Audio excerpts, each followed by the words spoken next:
Clavicle. The clavicle is also known as the collarbone and is a long bone. It lies in front of the root of the neck and takes part in formation of the shoulder girdle. It is a subcutaneous bone and is the only long bone in the body that lies horizontally. The peculiarity of this bone is that it has no medullary cavity. It is the first bone to start ossification by the 5th to 6th week of intrauterine life and the last to complete ossification by 21 to 25 years. It is the only long bone which ossifies by two primary centers. It has the following functions.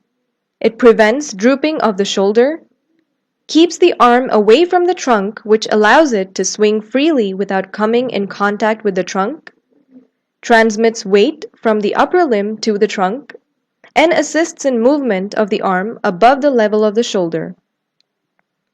The clavicle consists of the shaft, acromial end, and the sternal end. The shaft is divided into the lateral 1/3 and medial 2/3. The lateral 1/3 presents with two surfaces and two borders.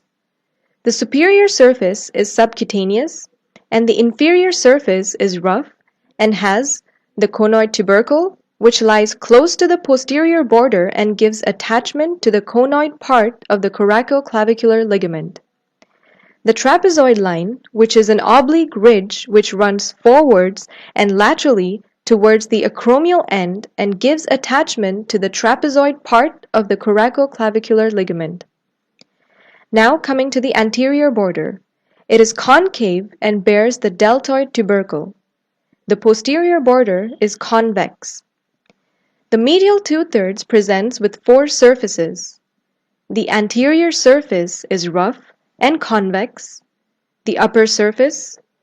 The posterior surface is smooth and concave, and the inferior surface presents with the costal impression that gives attachment to the costoclavicular ligament and the subclavian groove. Clavipectoral fascia is attached to the margins of the subclavian groove. The nutrient foramen is directed laterally and is present on the lateral part of the subclavian groove. Acromial end.